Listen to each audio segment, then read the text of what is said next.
Broadcasting live from Pacific Lutheran University in Tacoma, Washington, this is the Radio Hour, a convergence of Mast Media and LASR, Lute Air Student Radio. It's Tuesday, March 15th. I'm Carly Stoffer. I'm Libby Postavoit, in for Eddie McCoven. And I'm Paris Franklin. Tonight is a little special because Eddie McCoven is out, so the LASR studio estrogen destiny got exponentially higher. That's right, folks. Tonight is the Radio Hour Women's Edition. Thank you so much for listening to the show tonight. We are glad to have you with us. And if you like what you hear on tonight's broadcast and want to read more, be sure to visit mastmedia.plu.edu for the latest campus and community news, arts and culture, and sports. So, there's been a change in the tides that's been affecting the waves. The airwaves, that is. Changes are coming once again to KPLU and more. Julia Grosvenor has the scoop. Thank you for that lovely intro. Is my mic on? Heck yeah, it is. Go for it. Okay, all right. Thank you for the lovely intro. So, you might have seen in the Mast this week that the sale of KPLU has continued to move forward. So, if you've been keeping up to date with the Mast News, or especially the Mast News Radio Hour, PLU has been in the process of selling our radio station KPLU to KUOW, the University of Washington's radio station. There were a lot of protests, and so PLU decided to give the listeners a chance to buy back the radio station. And although that continues to go on, sales of KPLU have also continued to extend to handing over properties of the radio station to KUOW. In other news, in terms of radio stations sort of making some changes, another local radio station, Click 98.9, this past Friday, sort of dropped off the face of the earth, so to speak. There was no warning from any of the show's DJs or anyone on the Facebook page, but the company that owns Click 98.9, Hubbard, decided on Friday that they were dropping Click 98.9, which had a sampling of modern alternative music, and it randomly cut to Frank Sinatra and other lounge music on Friday, nonstop, no commercials, only interrupted for legal IDs with no explanation. And the website, interestingly, changed to a very interesting sort of blank screen with song lyrics, a link to listen live ? And a couple of ? Bubbles bouncing around the screen. And if you clicked on them, they would say fun things like, hee hee, that tickles, or this is strange. So, a lot of interesting radio changes happening for sure. Currently, there is no report as to what exactly will be done with Click 98.9. Currently, they've been going from lounge music to Red Hot Chili Peppers to some old show tunes. It's really hard to predict what they're going to do next.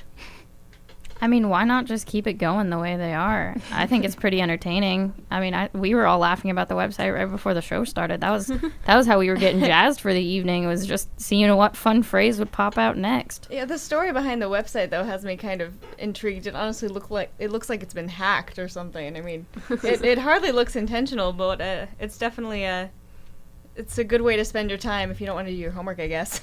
Yeah, definitely. Solid procrastination method. I think that Julia mentioned that it was more fun than Facebook.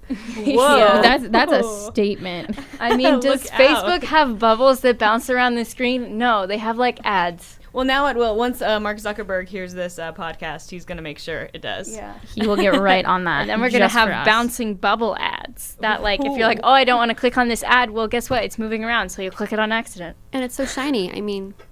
Yeah, bubbles. I mostly just like the robot telling me interesting things about life. Yeah. Yeah, I mean, I just loved when the robot was like, hee hee, in the most seductive, flirtatious voice possible. Yeah, if you as guys, all robots sound. If you guys don't know what we're talking about, you definitely need to check it out. You'll have hours of endless fun and entertainment. It's just click989.com. It's, and hours you of can entertainment. Like Like, kind of on a more serious note, though, how do you think this is going to affect the community? Just the loss of 98.9? Well, honestly, I thought it was a more devastating change than it has turned out to be because I thought radio was more popular than it was. I would have assumed that everyone had noticed this change, but it seemed to mostly be me and then, like, a lot of people's parents. Like, I posted on Facebook about it, and I had, like, reply comments, but from people's parents. And I was like, okay. I thought it was, like, a cool young person station, but I guess not. Well, I mean, I guess the thing is everyone has their Pandora or Spotify or iPods, auxiliary cords, everything in the car nowadays. I mean, it's just easier, I guess, for it to come right off of your phone. And they're so busy listening to Lute Air Student Radio all the time. Exactly. So many podcasts to be had. We're not even on the radio. We're not even technically on the radio, which is really sad because it's fun when we take prospective students in here. We talk about how we have a student radio station, and we are not actually broadcast via the radio, which I think is unfortunate because I listen to the radio. Well, but I am like Julia, and we are some of the few. Well, fun fact, student radio used to be on a radio station, and I'm not talking about before KPLU was like a public radio station. Like, we had a student radio station, but it was on such a low frequency, people had to have, like, special adapter boxes just to listen to it. So internet streaming is much more convenient. Right. For all of you listeners out there, we're glad that you joined us because the internet exists. So thank you, World Wide Web, for showing these people the way to our voices. You're listening to The Radio Hour, brought to you by Mast Media here on LASR, Lute Air Student Radio. I'm Carly Stoffer. Next up, Libby will be discussing a new state bill. All right, everyone. So, the Washington State Senate and House of Representatives recently passed a bill that would initiate media literacy and digital citizenship education in the public school system. So, I actually interviewed for this story, which I wrote. So proud of you. I'm super proud too. Good job, Libby. Yeah, and very modest. As always. Oh, the humility. And the cuteness. That is clearly the best way to introduce yourself, is as the cuteness. Yes. Or the cute one. Yeah, I am. But going on to the story. So I interviewed State Senator Marco Lias about it. He actually introduced and sponsored this bill. And it's discussing especially like digital citizenship and media literacy, in that students are very underprepared right now to join the world of media, especially like with Facebook and stuff. Not just like posting inappropriate pictures and not being safe, like with cyberbully types and creepy stalkers, but also just how to utilize digital media especially, and how to make the most out of the resources we have now with such instant communication.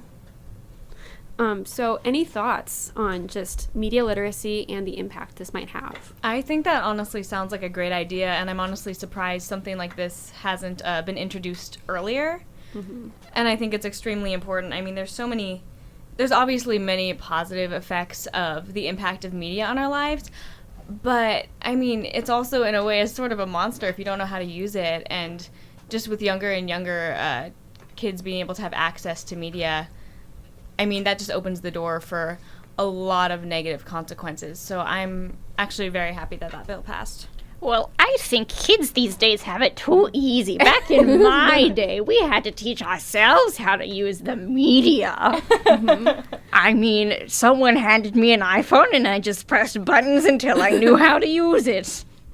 Everyone, that was Julia Grosvenor revealing her true age. No, that was actually some old man, just wandered into the studio with a very high-pitched voice. It definitely was not me. See, I think that it's a great idea that we will be teaching students how to use the media, because that is unfortunately a part of the world that we live in. But I think that if we're going to include that, then we should definitely keep cursive handwriting in schools and maybe, teach children how to use the postal system. I think that could be effective as opposed to making them go into Facebook, because I know that I personally had a difficult time trying to figure out how to mail a letter when I moved away from my home. No, I think, this kind of introduces, it seems like a whole new, it would seem applicable to have a lot of classes that are just like basic life skills focused, because this is definitely a life skill. I mean, I would have appreciated, a tutorial on how to do your laundry, how to do taxes, this is personal finance. Right. I mean, this is the kind of stuff that I think should be taught in the homes. I mean, responsible parents, I think, should be expected to be able to teach their kids how to use the media, how to, do laundry, how to do taxes. But the government kind of steps in when, parents and the family aren't fulfilling those sort of roles. Yeah. And so, I mean, what else are we missing from our education? One thing about this that I hadn't mentioned before, because I was very irresponsible, was that Senator Leas, he was mentioning that this bill is much more about starting the conversation and having schools and parents actually kind of form-fit it more to their community's needs. The bill hasn't yet been signed into law just because it's just been delivered to the governor. But yeah, so this is the bill, SB 6273. So support. Thank you, Libby. Sounds good. Hello, people. I'm Monica Payne, and I wanted to say that if they're starting a bill about starting the conversation about social media, why aren't they starting a bill about, like, the conversation that every parent should have with their kids about, like, the birds and the bees or something like that?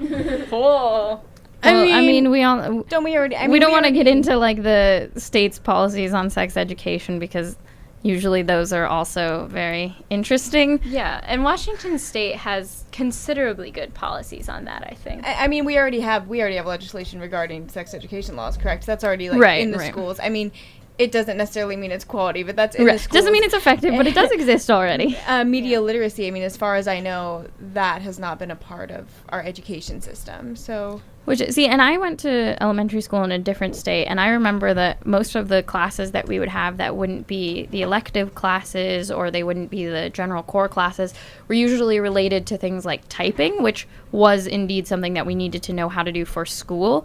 So I think it's really interesting when these laws come up that relate to things that are important life skills but don't necessarily have to do with education, so to speak. Right, but it seems like technology is just going to become a greater and greater part of education. So, I mean, I felt like I had to get a smartphone just because I was going to college, because I knew that a lot of professors would rely on us being able to use our smartphones, have smartphone capability, know how to use email, etc. So definitely. I think it is hard to be a part of the world that we live in when you are a little bit behind on technology. So I think it's useful that these things will be implemented. But I personally am not a fan. I think it's important, and I think that just because the way that the world works, it is necessary that we have these classes. But in an ideal situation, I would definitely want to move away from that. Yes. I'm with you there. Well, you are listening to the Radio Hour on LASR. The number to call in case you have any opinions about this, is 253-535-7332. That is 253-535-7332. And follow us on Facebook.com/PLU Mast Media, or tweet us at PLU Mast to add your voice to this discussion that is now slightly ironic because we're asking you to use social media to contact us. Might want to take a class first. Yeah. In case you didn't get this very important class. Coming up after the break, we're talking about the Redefining Disabled campaign. But first, here's No Control by One Direction. Welcome back to the Radio Hour on LASR. That was The Wolf by Mumford & Sons, and before that was No Control by One Direction. Next up, we are discussing the Redefining Disabled campaign featured on the front cover of this week's Mast. Take it away, Libby. Thank you. I'm really excited about this story because Redefining Disabled is a campaign first-year Ayana Cole started to spark conversation and spread awareness about people with disabilities, specifically regarding educational opportunities. A lot of this was based on her personal experiences living with the condition spina bifida. And her education PLU professor, Vidya Theramothi, had some especially insightful comments, I thought, about Ayana's campaign and how it relates to the current approach to special education in public schools. That sounds like a really interesting topic, Libby. Yeah, like, it was so much fun. I got to interview her for it, and she's just, like, honestly, I couldn't imagine a better figurehead for this campaign, just because she does kind of live this message of you can do it. Don't let people put you into a box, that sort of thing. So what are, when you mentioned the current approach to special education, so what exactly do you mean by that? So Ayana and also her education professor, Professor Theramothi, they were discussing how special education typically takes a one-size-fits-all kind of approach, in that people who have different abilities, because they all fit under the umbrella of special education, special needs, they're treated like they all have the same needs when they don't. Everybody's different, and everybody has different abilities. Right. And They're dreams. individuals too. Yeah. Yeah. That's awesome. Yeah. So, does anyone have any personal experiences with this, I guess? Oh yes, I do. This is our friend Monica. Hello, I Yeah, believe she's here you joining people us know again. me. She's been in the studio the whole time, keeping time as one does. Yes, I have. So what do you think, Monica? Well, first I'm going to tell my personal experience with specifically my brother, my little brother who is about 16. I love him to death. His name is Donald. He has autism. And at my high school that I went to, of course, because it was my high school, for all of the special needs kids, they kind of block them off from the halls. They would put them in these hallways, and for most of the day, and I wouldn't get to see them.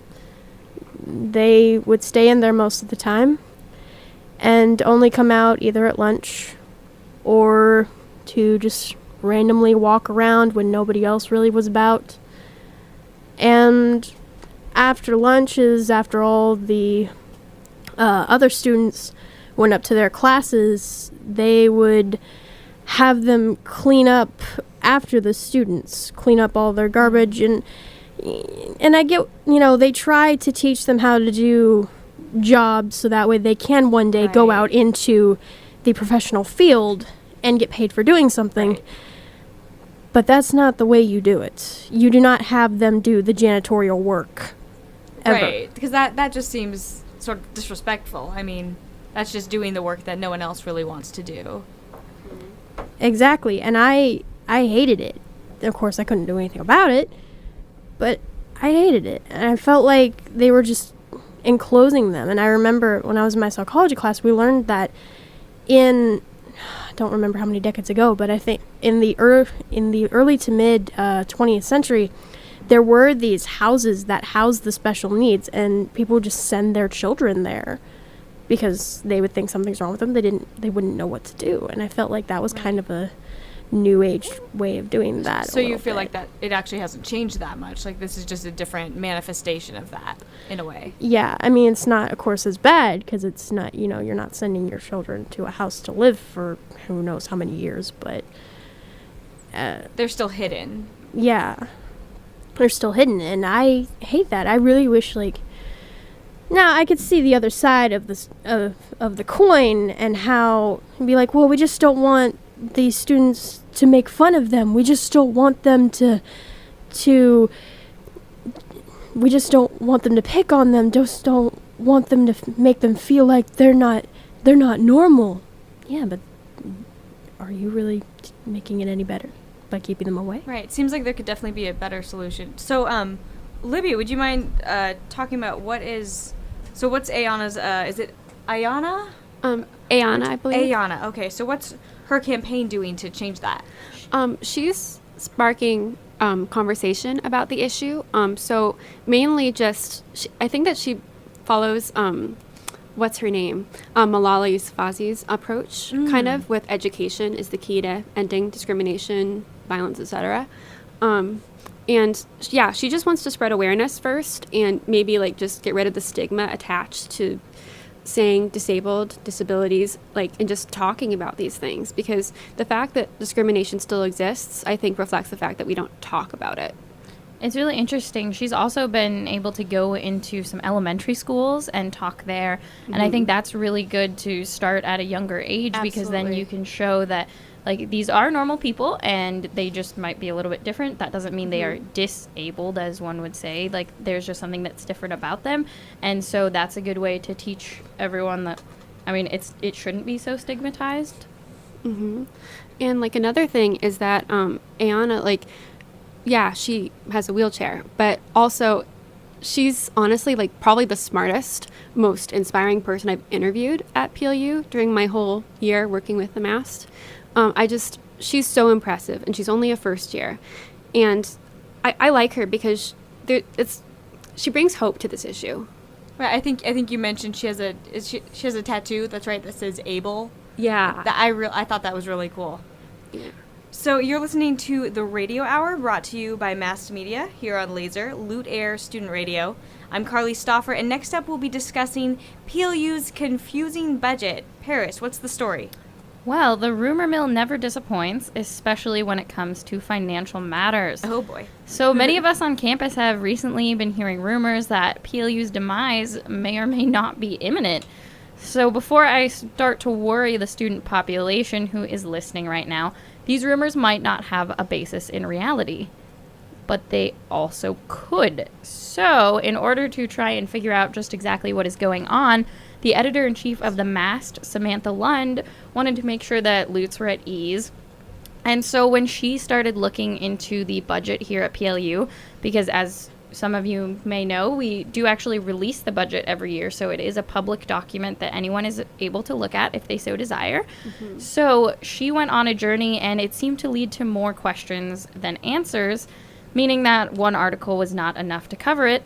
So look forward to the next Mast, in which we will start a series of student journalist analyzation of the yearly budgets that are released, and we're going to try and determine exactly what is going on with our beloved university, because we would like to come back. Mm-hmm. And I'm sure that everyone else here wants to come back as well. Right. Just a little bit. I definitely appreciate her intent in trying to give a little more clarity to this issue, but one thing that kind of had me a little concerned when I was reading the article was that she sounded very uninformed about the financial state of PLU. And I mean, she admitted she was quite confused at a lot of points during the article, but that made me wonder, should you be trying to translate something for someone if you don't know the language? I kind of wanted someone with a background in finance to be commenting on the budget, so I actually felt like I would be gaining answers, because right now I kind of felt like the article maybe only increased uncertainty on campus and anxiety, because it did mention those rumors about the possibility of PLU someday, in the future. I mean, just stuff that, as far as we know, it doesn't have a basis. So I definitely appreciate that the article is trying to provide some clarity, but I think you shouldn't really address this issue unless you are an informed writer about it. Yeah, exactly. And I think that's what this sort of series is going to hopefully bring some light to, because, one article wasn't enough. And, Samantha is not the greatest person to talk about that, just because I think it's confusing for any student to look at. So even though they release these documents, obviously we might not know exactly what a specific fund might be going, or what the purpose of that could be. And maybe every university has that, but we're just not aware of it. So I think that the goal with this is to try and have some more research and see what the budget should look like, and make sure it's comparing well to sort of other universities, because I think that is a good way for student journalists specifically to try and figure it out. But yeah, I agree. When Carly mentions this article, she means it was an article that aired in last week's Mast, and then hopefully in the next upcoming Mast, which we actually have a break for spring break, and some of our other student journalists are currently at a conference, so we have a few weeks off. But when the next one comes out, we are trying to gain more insight about the issue, and hopefully not increase anxiety, but definitely reduce anxiety for students. Good. Sounds good. And if someone's out there who is really into financial stuff and you want to look into the budget and talk about it, the Mast would love that. You could even come on this radio show and talk about it. We would love to have you. If you have some expertise, please join us. Like, if you're a professor, that'd be cool too. Yeah, if we have any professors listening, and I think that's part of the series as well, is trying to contact people who are more of experts than some of us 18 to 22-year-olds who have probably never had to look into a budget. Yeah, of not Disney. to mention communications majors, most of us. And let's just say that we didn't end up here because we love math. I love math. But I like I don't math, know too. anything about money. I mean, we definitely want a reliable source telling us if we should be worrying, you know. All I know is that ramen and Kool-Aid go a long way. Oh, jeez. And cereal. In case you're busy Yeah. paying off your student loans right now. Yeah, just start telling President Christ, like, hey, just like, do you have any idea how many ways you can eat ramen? And like the budget will be fixed in a minute. Cereal for every meal. Yeah. All right, thank you, girls. Coming up next, we're talking about Women's History Month. Woohoo! But before we do, time for a little music. Here's The Sound by the 1975. This is the Radio Hour, a convergence of Mast Media and LASR. Welcome back to the Radio Hour, Women's Edition, or as Carly so eloquently put it, estrogen is the bestrogen. That was Sweet Nothing by Calvin Harris, featuring Florence Welch. Before that, we heard Sound by the 1975. The number to call in is 253-535-7332. That's 253-535-7332. Or tweet us at PLUMast. If you want to check out any of the other shows on LASR this week, head to plu.edu/LASR to find a complete program schedule. And Paris will be discussing Women's History Month. Take it away. Woohoo! There have been a number of things on campus this month in order to celebrate, as we all know, estrogen being the bestrogen. So one of the things that I personally was able to attend was a talk by Dr. Elizabeth Fenn in Xavier 201 that happened last Wednesday on, I believe that was March 2nd. And it was just a wonderful lecture about Sacagawea, who Dr. Fenn regards as, actually, I don't know if she has a doctorate. I know she's the head of her history department, but I think I might be wrong when I said that. I'm sorry, correction. Elizabeth Fenn, a professor at the University of Colorado Boulder. I'm sorry about that. Fenn the expert. Fenn We the forgive expert. you, Yes, Paris. she's won a Pulitzer Prize for one of her novels, or I guess not novels, her nonfiction books, and it won the Pulitzer Prize for history. So she obviously does have enough knowledge about the subject, and she gave a speech to a very, very crowded audience in Xavier 201, to the point where people were sitting on the floor. Wow. I myself was one of those people, or was one. And there were a lot of people standing at the back because everyone was so interested in this lecture. Mm-hmm. Because Fenn was saying how Sacagawea is one of the most notable figures for a woman in American history. And so obviously it's a very important issue that we talk about, how she was one of the people who was so influential in getting the country to be what it is today. Because when we had the Louisiana Purchase, Lewis and Clark needed a little bit of assistance out there on the Front Range. Yeah, I'm just thinking. So you mentioned that you were sitting on the ground because it was so crowded. Did you think that Sacagawea was a person that you could really look up to based on the lecture? Oh, definitely. Forgive my pun. Yes, absolutely. I was wondering if that was intentional. Yeah, she did seem as though she was quite the wonderful woman. And it was interesting because she did have Fenn had so much more information about Sacagawea than I've ever heard before. For example, her name actually means grass woman. And Sacagawea just means grass woman in Shoshone, which is her native language. And she had actually been taken when she was about 13 from her Shoshone village. And she was taken by a different tribe who then ended up living with them at the end of her journey. And two other Shoshone women ended up at the end of the journey with her. And then that was where she met her husband, Toussaint Charbonneau. Charbonneau. Oh, yeah. Yes. That's just a cool name. It is a pretty good name. Yeah, he was a fur trapper, if you couldn't tell by the French influences.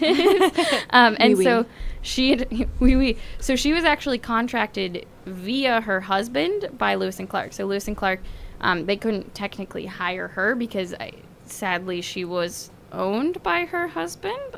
And so Boo. Yes, Feminism. Nobody should be owning anyone else. However, so she was contracted by them, and then she was really influential in leading them out to get all the way where they needed to go. And one of the most important things that I took away is that not only was she such a leader of this expedition, but just her very presence probably saved the entire party's lives, because they were a group of men who were unfamiliar with the territory. Right. So if people saw that group of men coming, if they didn't have a woman and a child with them, or I guess a very young infant at the time, then they would have been seen as a war party, and they would have most likely been attacked and killed immediately. So basically, history proves that estrogen is the bestrogen. Estrogen is the bestrogen. That's exactly. Right. I want to pin this as that. Yes. If I remember correctly, although this is a very uncertain thing to say because I am remembering from 7th grade history, Lewis and Clark documentaries, I think there were several moments in the expedition when she did things like save all of their supplies and their journals. I think, if I remember, there was one point in the journey where they lost all of their papers and notebooks into a river, and she, I think with a baby on her back, saved all of those records. I mean, so she contributed to the whole expedition in countless ways. Yeah. Like, it kind of makes me think how many other women like her have gone unrecorded. Mm-hmm. Yeah, wow. I think that we need more than a month. Thank goodness she was remembered, right? Because how many were in similar situations that we don't know about?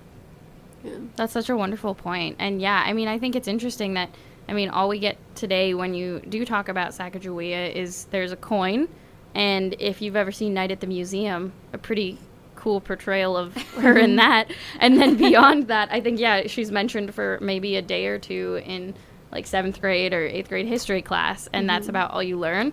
But it's interesting that she did actually contribute so much more than she's ever been given credit for. Well, and she was a woman. She had a life. She had a baby. The fact that she was able to make this journey with a baby on her back is pretty darn impressive. And then she didn't have women with her till like the very end. Mm-hmm. So, I mean, how lonely that must have been. Oh, she had to put up with so much testosterone. Yeah. Nothing rhymes with, best doesn't rhyme with, well, I guess it does, but it doesn't sound as good, you know? Testosterone. We didn't have a rhyme best, prepared. No, it's not as cool. Yeah, I think estrogen just sounds so much prettier. I just like her too because she's an outdoorsy lady. I mean, you know, that's true. That clicks with me. I feel like we could be good friends. And she was a diplomat. Like, she advocated. It's true. Well, and the reason that they wanted her specifically is because she did have the Shoshone language skills. She knew the geography, and she also knew the languages of some tribes surrounding that area. And so they needed her to go through and translate and explain what they were after, and that they were just casually passing through. Yeah, I mean, who can, being in the Pacific Northwest, it's especially close to home. I mean, who can say if things would be the way they are here without her, you know?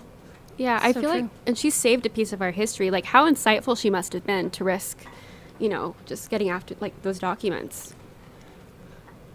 So. Well, thank you so much for talking about that. That was awesome. Well, I was just going to say, not to mention with her knowing all those languages, I've never actually figured out what is the correct way to pronounce her name. Because people say Sacagawea and Sacagawea, and it's like her name means grass woman, and it's like, well, if that's the English version, I'll just start calling her like grass woman. Like, isn't grass woman so cool? It is pretty awesome. You know, like my name means soft bearded. So, you know, people can call me soft bearded now. Thanks a lot. I got attached to Sacagawea because the documentary that I had to watch in 7th grade, the narrator had quite a funny voice, and every time he said her name, he said it like Sacagawea. I believe that is actually the correct pronunciation. Oh, dang it! Wikipedia is telling me there's 3 correct pronunciations. Oh, there are 3. Okay, see, yeah. And the woman who was giving the talk, who was a very talented speaker, I must add, she was definitely keeping the audience's attention the entire time. And she said Sacagawea. Well, whatever her name it was, she was a fantastic woman. And Grass woman was worth radical. Remembering this month. So that's our show for tonight, but make sure to check out After Hours with Rami and Kyle at 7 p.m. this Thursday. And on Fridays, don't miss Sports Talk with Christian Bond, Kellen Westering, and Drew Artisani at 11 a.m. And listen to Molly in the Morning with Molly Yundel, Mondays at 10:30 a.m. We hope to catch you back here next Tuesday for feature stories at 7 p.m. with Brooke Thames, Samantha Lund, and Courtney Miranda, and of course back here at 9 p.m. for another edition of the Radio Hour. In the meantime, be sure to check out mastmedia.plu.edu. I'm Carly Stoffer. I'm Libby Postavoit. And I'm Paris Franklin. This has been the Radio Hour, a convergence of Mast Media and LASR. Thanks for listening. This is not goodbye, but good night.